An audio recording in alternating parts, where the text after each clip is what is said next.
Thanks for joining us today, folks. What I might do is introduce the session and some of the panelists, and the panelists as well, just as people are kind of joining and getting set up and getting started and things like that, and we can maybe kick off straight away. So this session is entitled "Campaigning to Win in a Hostile Environment," and to be fair, it's really what's at the core of. It is the core, I guess, of the trade union movement and organising in the trade union. It'll explore campaigning, organising, and collective bargaining in hostile anti-union work environments through the use, of innovative strategies and tactics.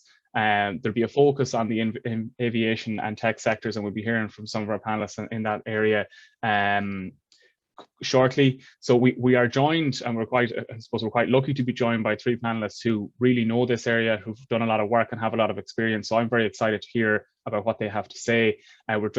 First up, we'll have Wes McEnany, who is a union organizer for Code CWA, an initiative that he co-launched to organize in the technology and games sector. He has over a decade of experience in innovative campaigning, such as the Fight for 15 and the National Hospital Organising Drives. We're also joined by Martha Dark, who is both a director and co-founder of Foxglove, which is a non-profit organisation founded in 2019, working to make use of technology fair for everyone. Foxglove have worked with content moderators in Ireland for 2 years, advocating for better working conditions. Foxglove uses litigation, advocacy, campaigning, and high-profile communications to shine a light on the tech sector's unfair and unsafe working conditions. And we're also joined by Ashley Connolly, who is the National Secretary for the Services and Enterprises Division in Fórsa Trade Union and the official responsible for cabin crew in Fórsa. During her time in that role, she has brought companies like Ryanair, Stobart Air, and CityJet to the table on behalf of cabin crew working in brown and greenfield sites. Ashley has a wide range of experience in negotiating and delivering for workers in hostile working environments. She has also organised and represented workers in commercial and semi-state bodies, as well as the health sector. And in addition to that, if it wasn't enough, she handles the Koru cases for Fórsa. And myself, my name's Kevin Donoghue. I'm a lead organiser for Fórsa Trade Union. I'm involved with campaigns in the union, and I have some experience in this area as an organizer in the aviation sector and have worked with Ashley for a couple of years. Just as a final point before we get started, we are actively encouraging people to submit questions throughout the session. We're going to come to them at the end, but please, there's a Q&A function at the bottom, so please identify whatever it is you want to ask and we'll try our best to get them to them. We tried yesterday to allow people to come in themselves with we can essentially give them the opportunity to talk. I'm going to try that again today. And hopefully it works out. But if not, you can submit the questions via text anyway, and we'll be able to read them out. So we'll get to them one way or the other. So I suppose without further ado, we might go to yourself, Wes, first, if that's okay. Yeah, sure. Thanks, Kevin. So I'm going to talk a little bit about two different styles of campaigning that we've used at Code CWA, and I'll maybe start a little bit with American labor law. So first, it's really hard in the United States to form unions, right? It's the bar for workers is really, really difficult, and so one step that you have to do is you have to get a minimum of 30% of your coworkers at a workplace on union authorization cards. And then those cards go to a federal agency called the National Labor Relations Board. And when they determine that the cards really are from people that work at the place that they say they are, then that triggers an election. And it might take upwards of 6 weeks before you can have an election process. And in the meantime, the company is really free to do whatever they want to do in terms of dissuading people to join the union. And so we two different approaches. One approach, we actually pursue that track, right? We actually try to get to the point where we, can file for an election and win a certified union in the United States.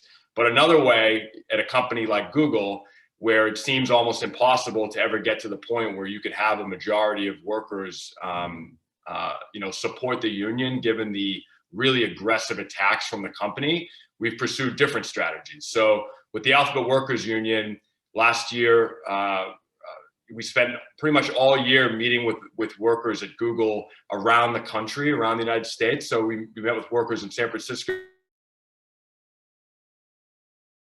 and we met with workers in New York City and sort of underground, right? And I don't know if some of you have heard in the past, but there's been a lot of worker activism at Google historically. There's been activism around canceling contracts that Google has with military contractors. There's been activism around contracts that Google's had with big oil contractors. So there's been a lot of sort of ethical and moral activism that's happened at the company.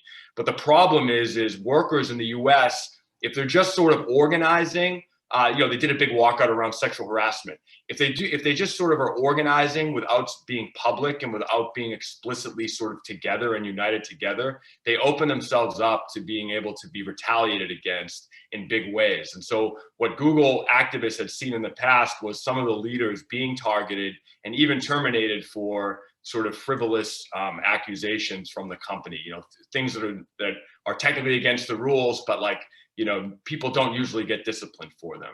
And so our strategy was we needed to get those workers public, and those workers public declaring themselves a union, even though the federal government is not recognizing the union. And as a result, Google isn't compelled to bargain with those workers at all. And so our strategy was to get those workers public and to sort of use what, Google's historic image of the company that does no evil, try to use that against them. And that if these workers were aggressively public for their union, that they weren't going to be sort of open to the same types of retaliation that workers had previously. So what we've seen since we went public in January with about 200 members. And since then we've grown to about over 1,000. And a lot of those workers now don't just exist in the Boston office or the New York City office or the San Francisco office, but they exist in Austin, Texas. We've got Google workers in North Carolina, parts of the United States that are historically difficult to organize. Now, this strategy has its drawbacks, right? We obviously can't collectively bargain, but because the workers, especially the full-time employees who are software engineers with the company, they sort of have the bully pulpit, we say, right? They have the ability to sort of talk to the media and affect the narrative in really different ways, in ways that not all workers often have, right? I worked on the Fight for 15. People don't necessarily care what's happening with fast food workers all the time, but people often are really interested in what's happening at Google or these big tech companies. And so since we've launched the union, we've launched mini campaigns. There was an instance with a data center, a Google data center that's a third party sort of contracted out, where they were using dead names, right? This person was trans and they changed their name. And we know, like in the States, it's really difficult to legally change your name. And so Google kept requiring this person for over 2 years to have a name tag with their former name. And obviously this was really sort of traumatizing in big ways. And so we launched a big campaign and we got that policy completely changed. We also launched campaigns around data center workers, not having breaks all the time and not being able to bring in water bottles into the building, which you guys can imagine if you're, running through a data center all day, it'd be nice to sort of drink some water, right? It doesn't seem like a huge request. We were able to win that campaign as well. And we've been able to win a lot of other things over the time in addition. But the big thing was trying to get over this fear, right? Because, worker activists had been targeted in the past, and it was difficult for the workers to see themselves actually going public, actually saying to the world and saying to Google, I'm a part of this union and we're going to stick together, and you guys can't, mess with us, because in the States, we do have the right to collectively bargain and collectively organize. And, if those rights are violated and we can prove that the company is in fact retaliating because of union organizing, then we can win, and we can get their jobs back and stuff like that if they're retaliated against. So that's one track, right? That's sort of the track of how can we figure out how workers can build power and build leverage in a really tough environment, and in a company where there's 120,000 people, and it would be nearly impossible for us and the workers to either talk to all of them to each other, or even just be able to wage the type of campaign that the company could wage against the workers, right? And that leads me into the second model, which is actually doing this really, really tough process where we get at least 30% on cards, and then we declare ourselves a union, file for an election with the federal government, and then go through that sort of roller coaster that ensues. So last week, at this company called Mapbox, which is, Google's biggest competitor in the map sphere. There was a big New York City mayoral race that happened, and the front page of the New York Times was this map about where all the parts of New York voted, and that map was made by Mapbox. It was, big on the front page yesterday. And so this company, started in DC and has been moved to be headquartered in San Francisco. Like a lot of these tech companies, which I'm sure Martha might talk about, they start with a founder with, really noble and honest goals of of this beautiful company they want to build and think about it differently. And that has since given way to a new CEO that worked at Amazon, that is preparing to bring the company public and file an IPO, right? So we can sort of tell maybe what the impetus to organizing was. These workers came to us and said, we miss the old Mapbox. We miss the old culture we have. All the new things that are coming in, all these sort of Amazon tactics are really, really bad. And the culture is eroding, and the workplace conditions are eroding. And sometimes, we're on call and we have to work 20 hours in a day, and none of it's fair. And so those workers, they signed authorization cards. 70% of the workers signed union authorization cards, and 70% of the workers also put their name on a vision statement about why these workers are forming this union and what they plan to do. And they went public at Mapbox, and they declared themselves a union, and they filed for an election last week. But as we know, these things are really, really big fights. So I'm just going to give you a little bit of the bullet points that came out that was leaked to us from a managers meeting yesterday. So one big thing is that, they're now claiming, they did a big meeting with all the workers on Monday, right? And they wouldn't let any of them talk.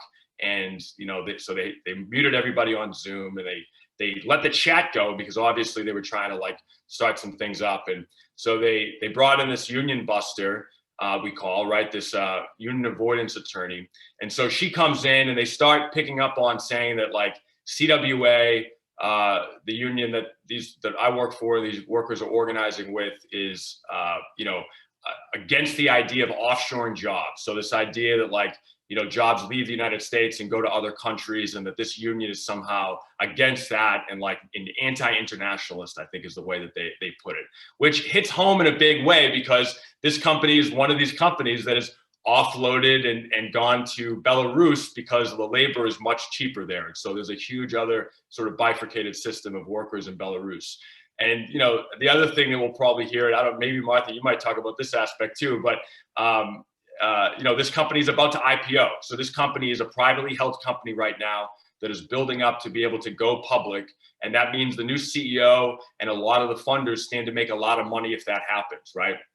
And so what they're now claiming to try to scare the workers is saying that this company will never be able to IPO. And in fact, this company now, supposedly, according to them, has lost $150 million in funding that some venture capital firm has pulled the money on now that they've unionized, because this venture capital firm supposedly has a no union, no collective bargaining policy. So this is trying to scare the workers, right? Saying if you unionize, the business model will be completely destroyed. And as we know, that's not true, right? Yesterday, they made this map that was on the front page of the New York Times, not because they were organizing, but because they are really good at their jobs and they make a really good product. They're also interested, and this is what we got from the managers meeting, that they are interested in trying to make a concession. If the company thinks, even though they're fighting really hard right now, if they think that they can't win, they might go to the workers and literally say, what are the couple things that we can do to you right now if you drop this effort, right? They're also going to be looking to call supporters into meetings. So they're going to drag them into one-on-one. They've already done some of them, or group meetings. And this is just an outright, intel gathering session where they're asking them, who started this?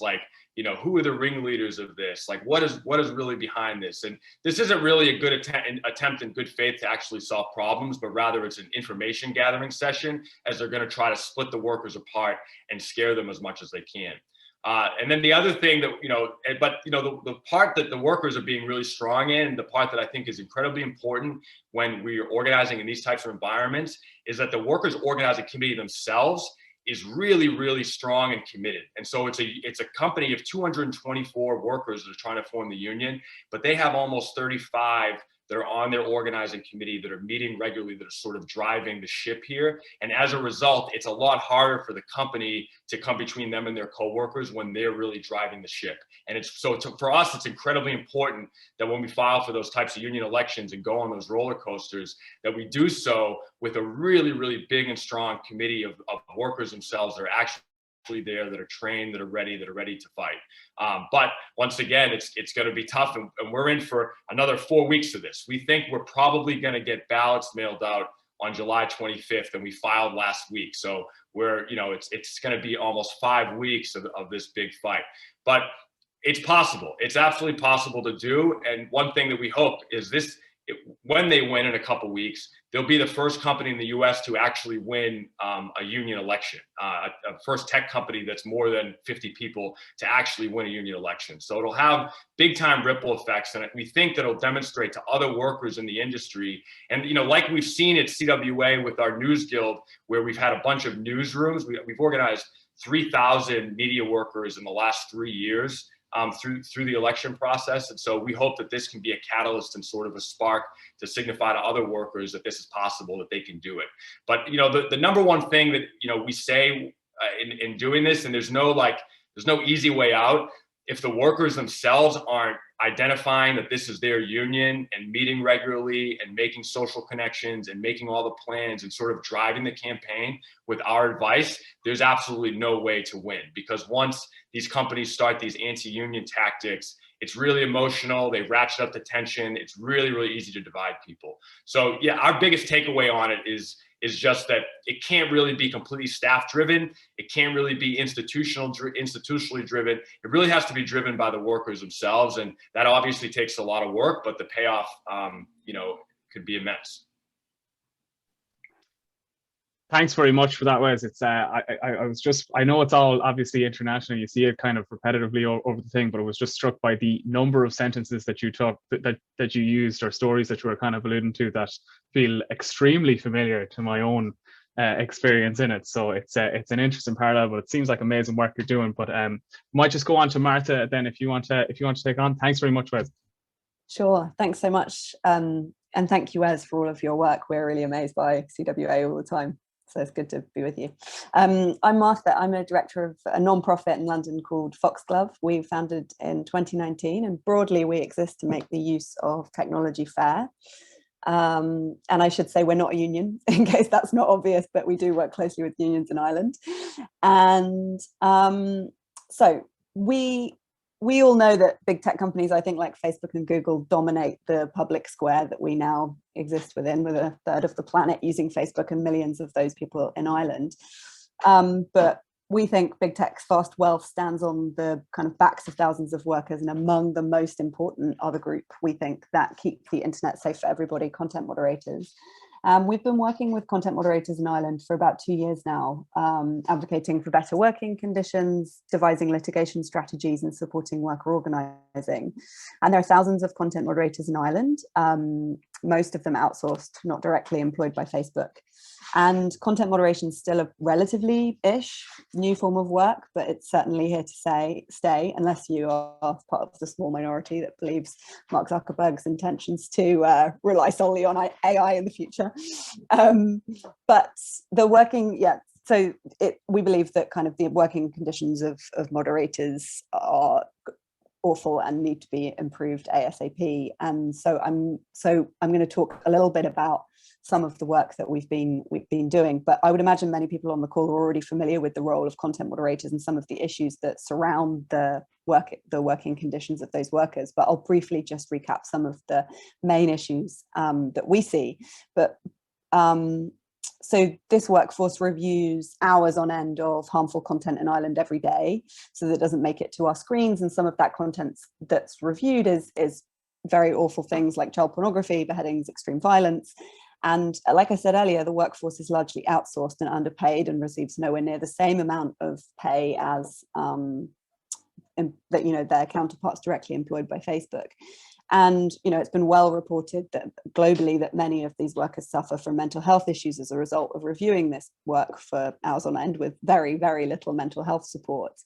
And they're made to sign incredibly restrictive non-disclosure agreements that mean that they're not even able to speak to family members about the work that they do, and don't get to keep copies of those agreements either. And so the work's largely unregulated and unsafe, and we work to change that. And despite Foxglove's, and we work very closely with the Communication Workers Union in Ireland, despite our best efforts, this workforce is not yet unionised. And we aren't an Irish union, as I said, but supporting workers to unionise is at the core of our work. And so I'll talk a bit about the work that we've been doing in Ireland, our approach, and some of the challenges that we've faced. So kind of our strategy, I think, is like I said, we're not union, so our strategy is slightly different, and our approach is using litigation and advocacy, campaigning and kind of public comms to shine a light on, you know, the tech sector's unsafe and unfair working conditions. And to do that, we kind of have three approaches. One is to use the law and the court of public opinion to overturn the current policies and practices that prevent and restrict workers from collectively organising. And I'll come on to that in a sec. And we work closely with and engage parliamentarians and decision makers in Ireland to ensure individual workers' concerns are heard by those in power and responsible for regulating tech companies.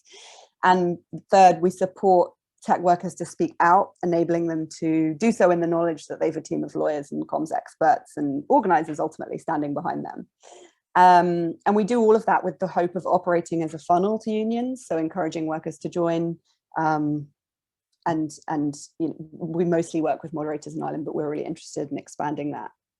So I'll talk a bit about some of the challenges that we've seen in Ireland specifically, where trying to convince or work with workers to organise. And one of them, as I touched on earlier, is about the non-disclosure agreements. And so we've been working on litigation strategies to challenge restrictive NDAs that moderators are required to sign.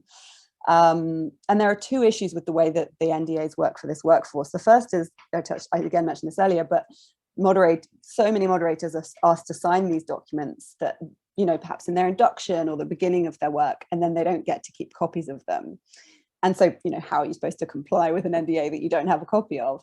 And second would be that the agreements are overly restrictive, and they say that workers aren't even allowed to speak to their families about the work that they do. And the culture of secrecy and fear that's created by Facebook, we believe, stops whistleblowing, slows organising, and ultimately impedes change. So we're investigating litigation strategies and working with parliamentarians to kind of hope that we can crack that wall of secrecy.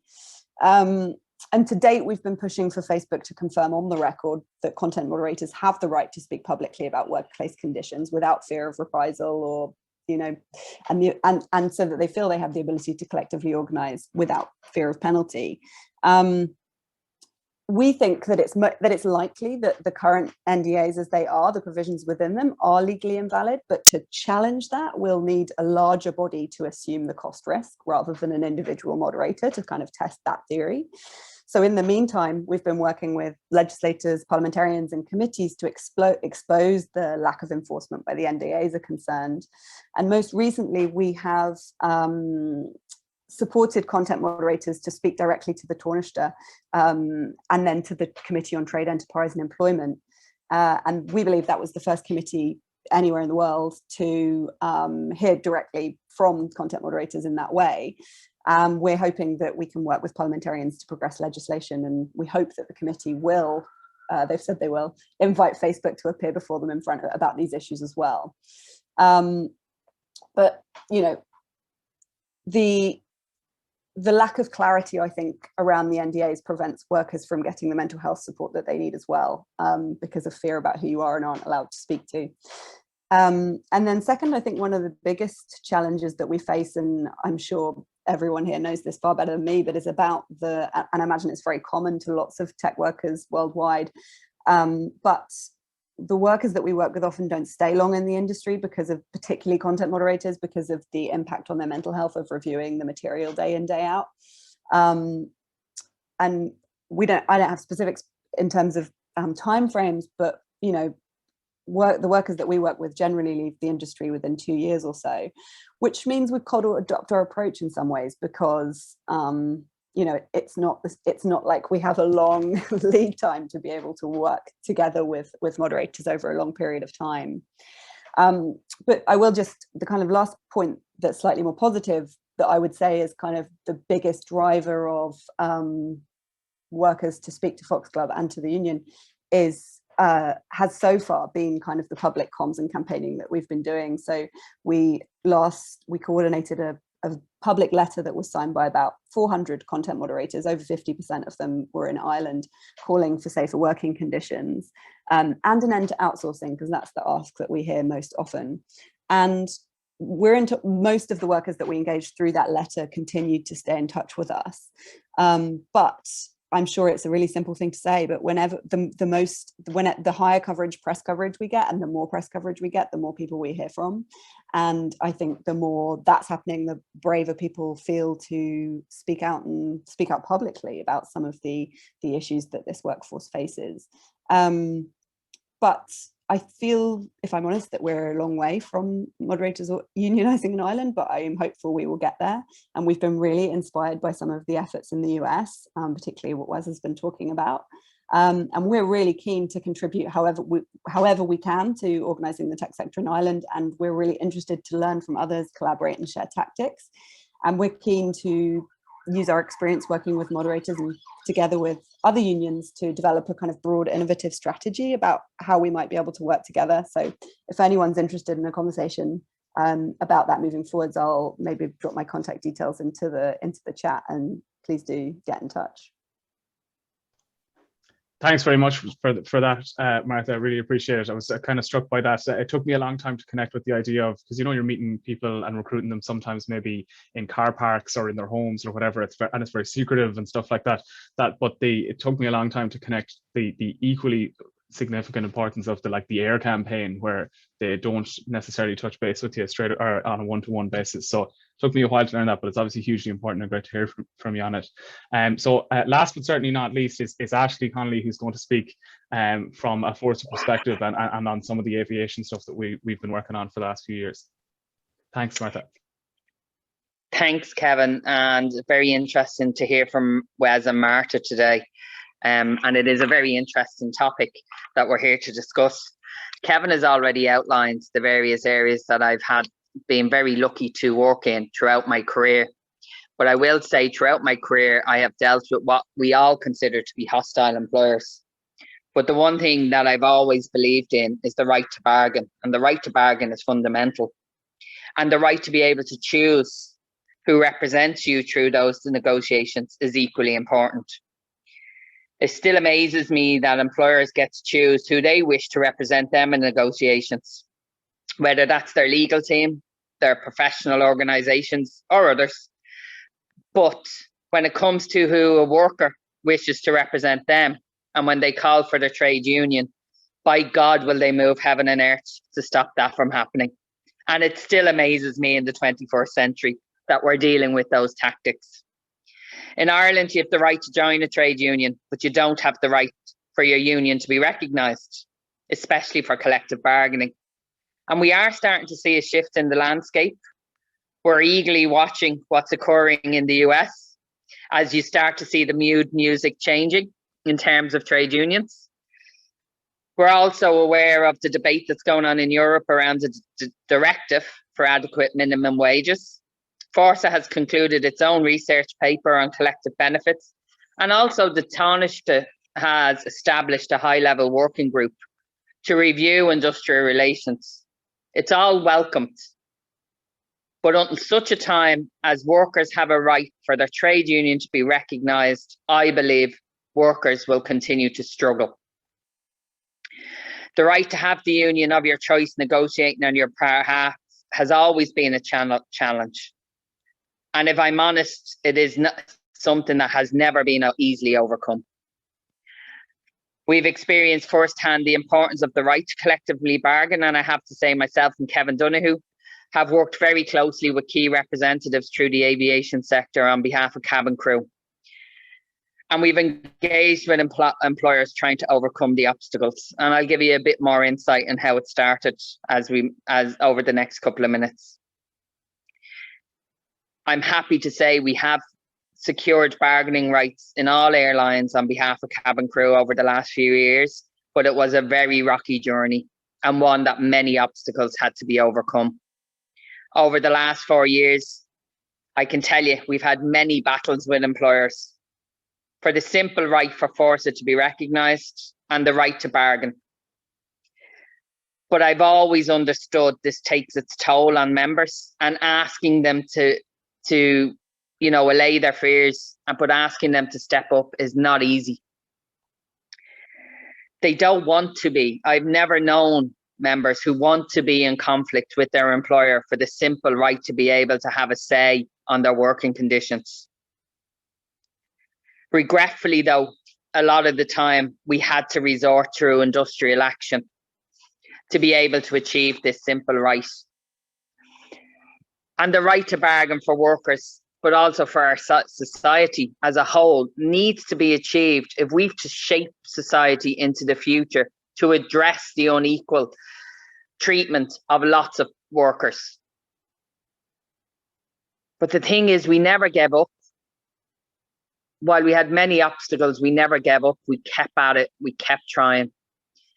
And we've worked with a lot of employers over the last couple of years. Myself and Kevin have worked with a lot of employers to set about improving working conditions, to establish basic elements of collective labour agreements, to try and improve the work-life balance, to ensure a fair salary for decent work.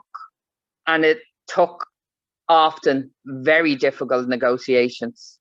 But I have to say, when you see the difference it makes to members' lives, to them and their families, it is worth doing. Over the course of the negotiations, you see the balance of power shifting, which is quite interesting to watch. You go into these meetings and you have your representatives with you. You can sense their fear, but as they find their voice through the encouragement and empowerment provided by myself and Kevin, you see that shifting. Workers' democracy becomes an important part of every organisation. And I can tell you from employers that I battled with quite intensely in the early days, recognise that without the input of their workers, their organisation would not be the place it is today. But I want to take a few moments to talk about the actual journey on the right to be recognised. The strategy myself and Kevin took at the time was to engage with members directly. We needed to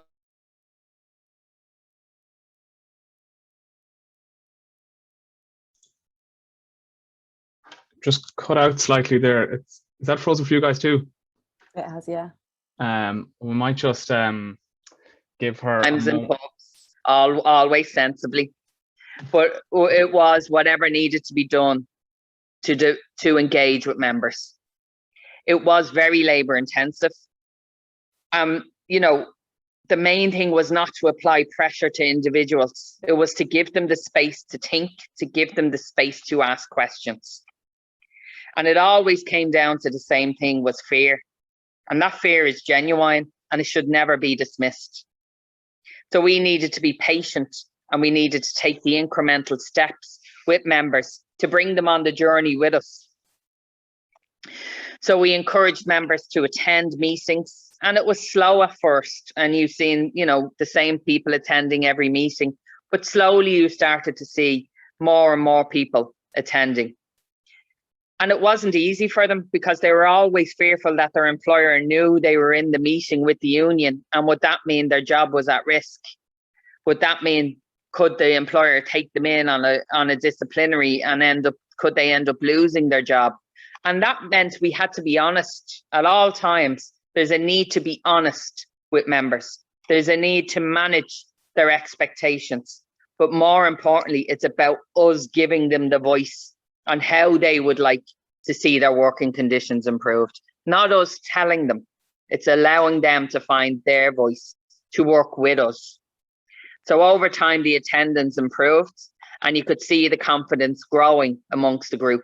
We also reached out to our colleagues in other unions across Europe and hosted a seminar where we had representatives from all jurisdictions in attendance, where it was the members' day. It wasn't for the unions to be going around saying they'll do this and they'll do that. It was for the members to ask us and engage with us on what direction they wanted us to go in. So, but it was crucial to manage expectations I've always said it's very easy to take people up the top of the hill, but how do you protect them on the way? And how do you achieve a fair outcome? It needs all to be strategized before you take those crucial steps. And I will say that members recognized the collective strengths needed to be built. And it was a few small people who I can say came forward in the first instance, and slowly you've seen your army begin to grow. But it was also important that we identified leaders. This wasn't about the union becoming the spokesperson. This was about empowering our members to be part of the change within their organising. But it was individuals that the members themselves wanted to lead on their behalf, not who we thought, but who the members wanted. So it's a sense of empowerment. And we worked closely with them as we attempted to engage with employers. And the actual first engagement with some of them was not easy, and Kevin will testify to this. But through our resilience, never giving up, and working with the key activists whose fears were subsiding, the union started to become openly spoken about within the employment, while before it was hushed words in a dark room. Local managers began to notice the change, so we finally got responses from my multiple requests for meetings, and I would say I was probably sending letters on a weekly basis. But I can tell you, in my first meetings with a couple of them, I mean, one did confirm they were throwing my letters in the bin, but then became to ringing me nearly every week as issues started to evolve within the workplace. I remember sitting in a meeting where somebody looked at their clock and said, well, you haven't impressed me so far in these few minutes, so I don't really see a reason to why there's a benefit to trade unions, and what good does it do for my company? To that person now, again, works very closely with the representatives. So it isn't about Ashley Conley or Kevin Donoghue. It's actually about those we represent and them having a voice within their workplace.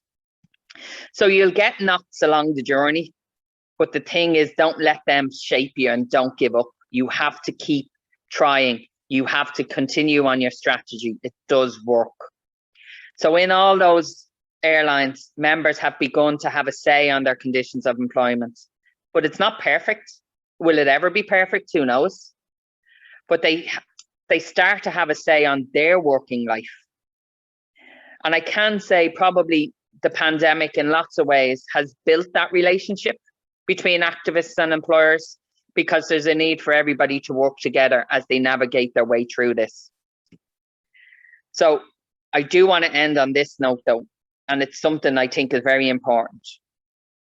It's important to remember that the journey never ends, that it is a roller coaster. And once achieved, it needs to be maintained, because that's when the hard work commences. It's easy to get in and say they'll recognize you, but now you need to do the hard work and you need to deliver for members. So it's equally important that we invest in maintaining that the committees, maintaining the activists, continue to identify leaders, continue to work closely with our members.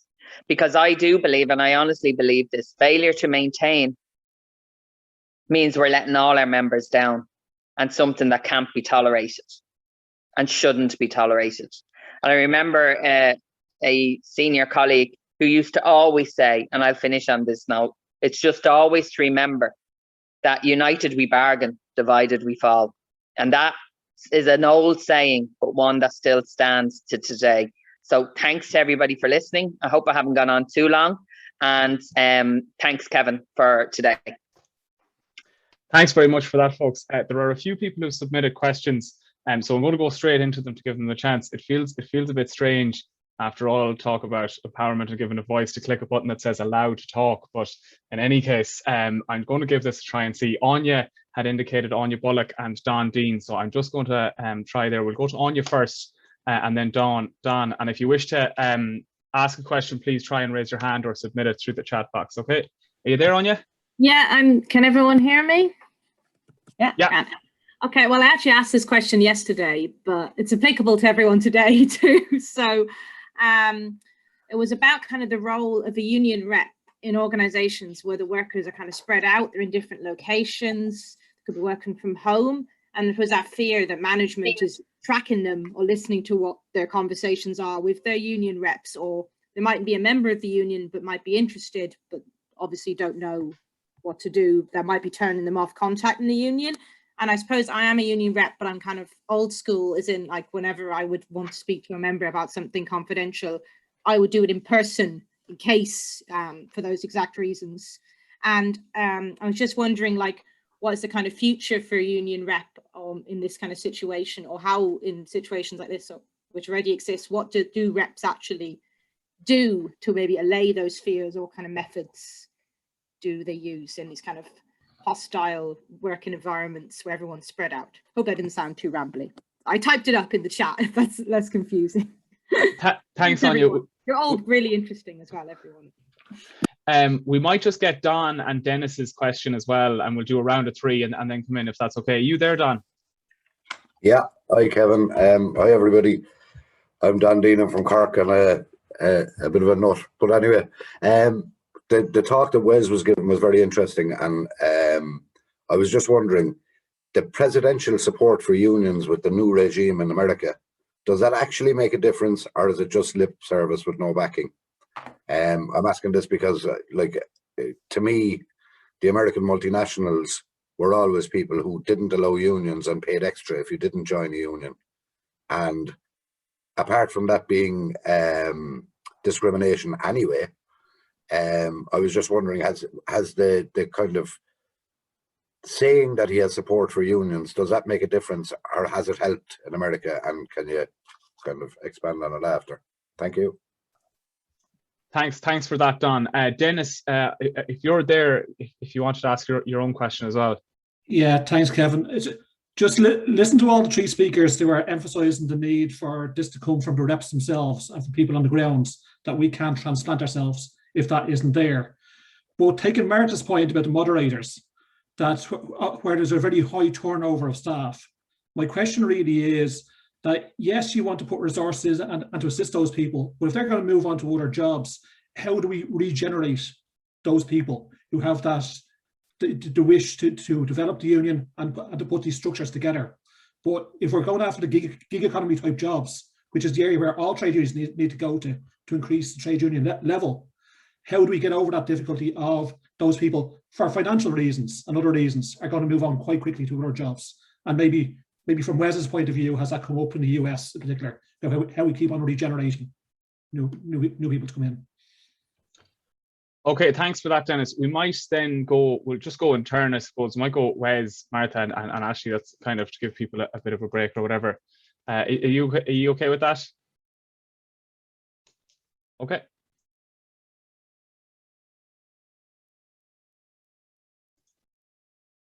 Do you want to go first, Wes, or? Oh, sure. Yeah. Do you want me to answer the first question first? Yeah, in whichever order you wish. I suppose there's some more directly relevant to different people. So in whichever order you wish is up to yourself.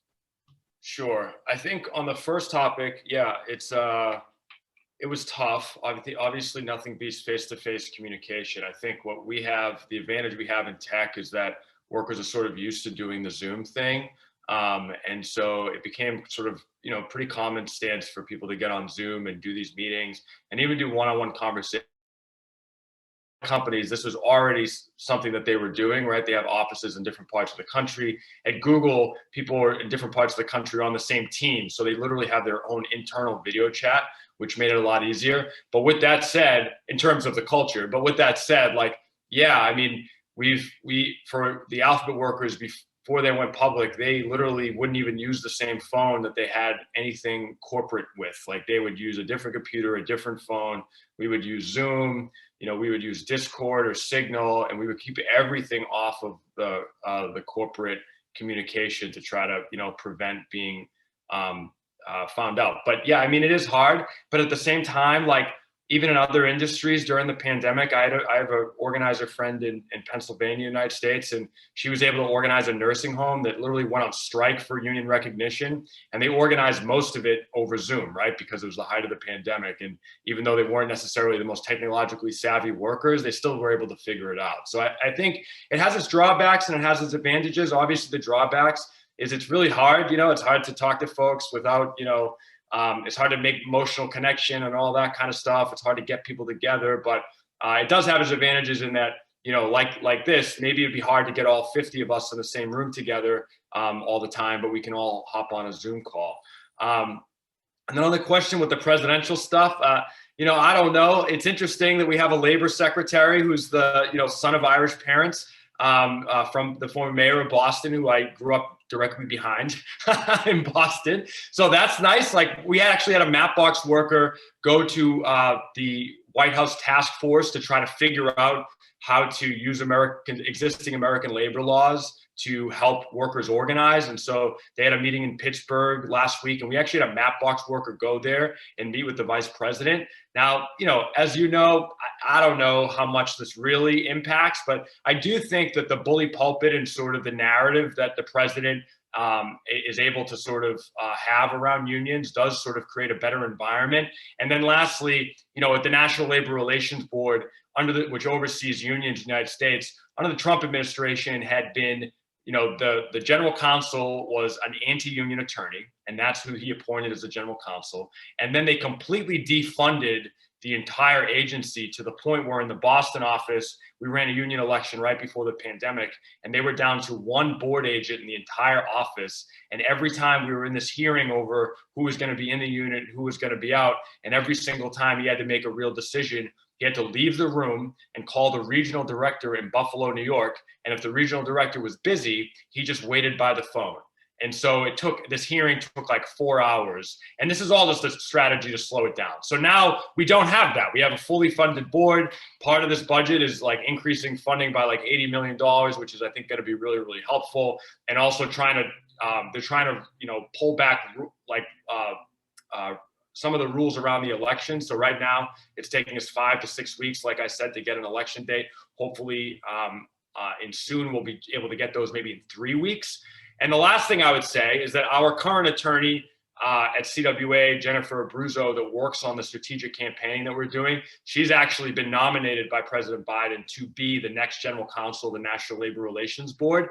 But her confirmation has not gone through yet. As you can imagine, the Republicans in the United States are fighting that one hard, but she will eventually get confirmed. And so, you know, those things around the margins are helpful. But yeah, it's not some panacea of, yeah, it's not like, you know, a secret bullet or something to give more workers more rights, but it has been helpful so far. Thanks for that, Wes. That's very informative. Do you want to go next, Martha? Yeah, sure. I think two of the questions were probably relevant to me. The first one being, I think, from Dennis about organising when there's high levels of turnover. And that's something that we think about a lot and have a lot of issues with, to be honest. But I think one of the things that I think generally, like I said, we're seeing kind of maybe 2 years maximum was sort of the amount of, or the average amount of time that people are staying in those roles, given the impact and toll that it has on people's mental health. But I think there are people who do slightly different jobs that are perhaps less harmful, that are interested in kind of working with the union or working with us.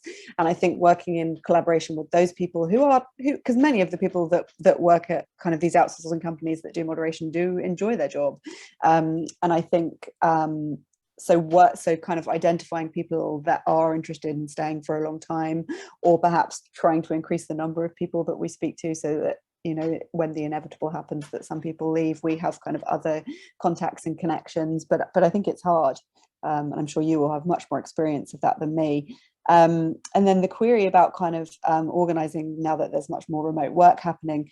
I think the kind of fear that lots of people experience because they are subject to high levels of micromanagement from the companies that they work for, even in remote settings, means that there's like an added bit of fear in terms of speaking to us or speaking to the union. And so, yeah, we just, I mean, I guess do the obvious things, which is try and create secure communication channels and that kind of thing. But yeah, I would say that's certainly made it harder for us in the pandemic, for sure. Okay, thanks for that, Martha. Do you want to come in, Ashley? Thanks, Kevin. And I'll address Anya's and Dennis's questions. I mean, these are conversations that are going on internally within Fórsa also. I mean, we recognize that we went from 95% of our members, you know, or 95% of our members, you know, being office-based to some level, to now most of them working remotely. So there's a need to engage with members as well as recruit new members, but you need to engage with them in the new working environment. And how should that be done?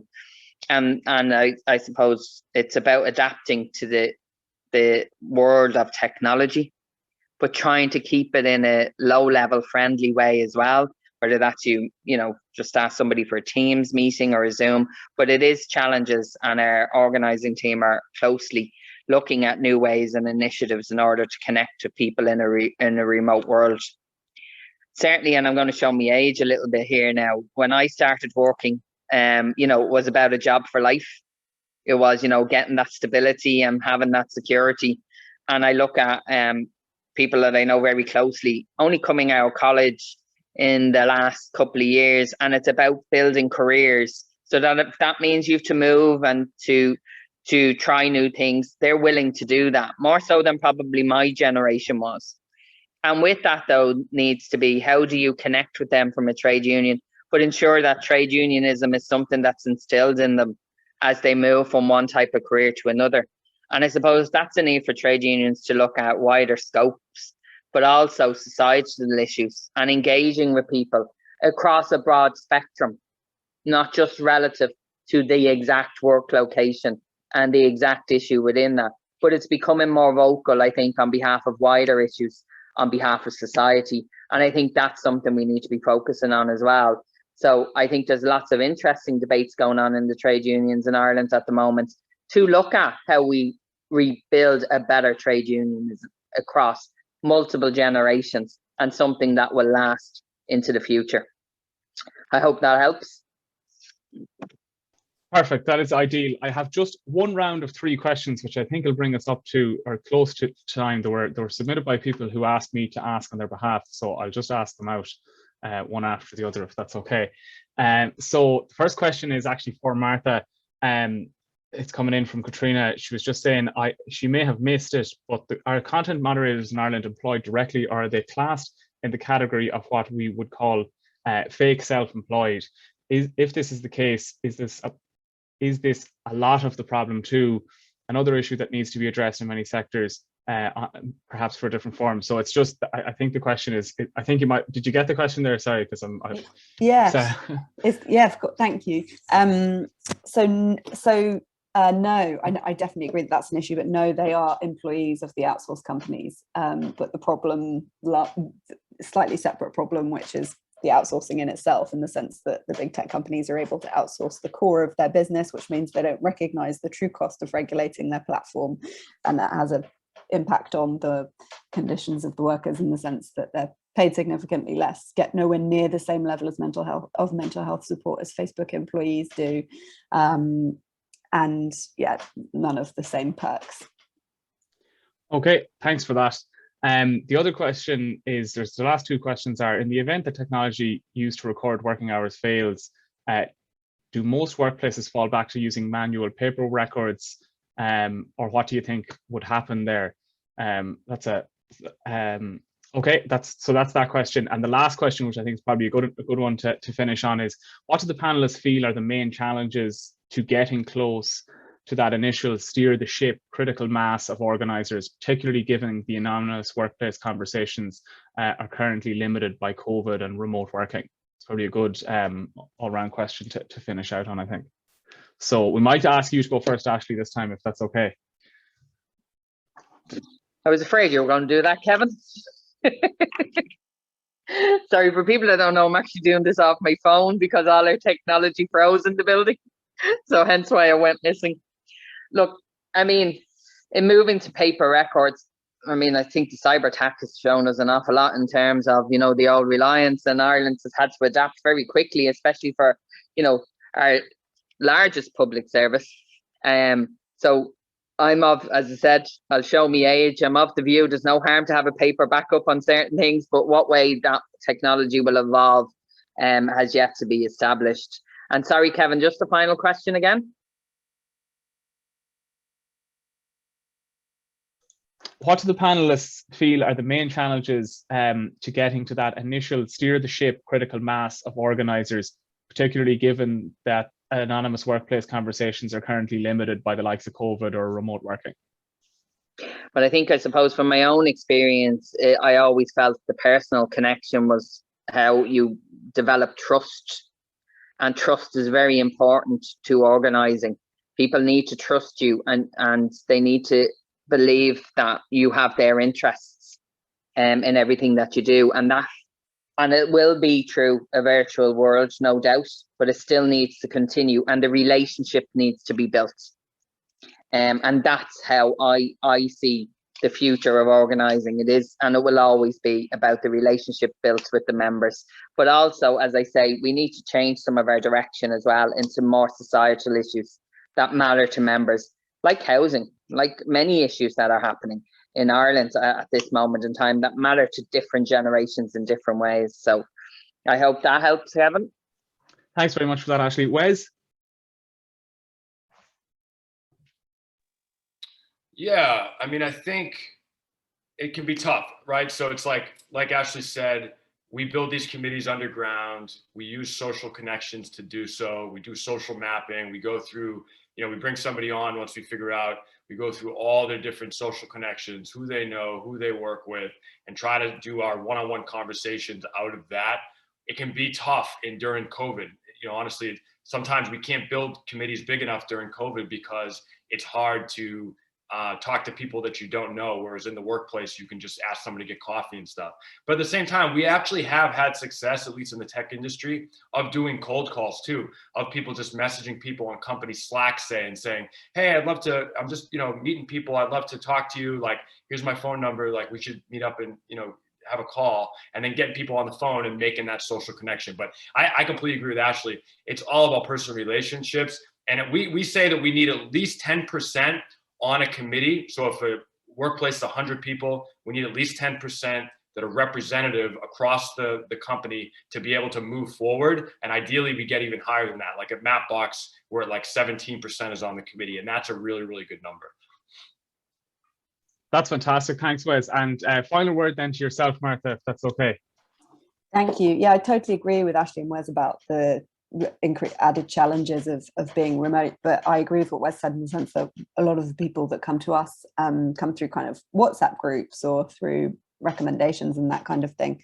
I think some of the issues that we experience though are the ones that I sort of talked about when I was talking, one being the turnover, two being the non-disclosure agreements and the culture of fear that's created and the impact that has on how willing and able people feel to speak to the union or to us. Okay, thanks very much for that, Martha. And just to say thanks to all of you for your contributions throughout this lunchtime session. I got a lot out of it personally, and there's obviously a couple of people messaging in to say the same. I was very much looking forward to this session, and I'm glad I got as much out of it as I was hoping for, and I hope everyone else did as well. But that's it for the day, or not for the day, pardon me, for this session. Thanks very much for joining us, and I hope you enjoy the rest of the day. Okay, see you later, folks. Thanks. Bye.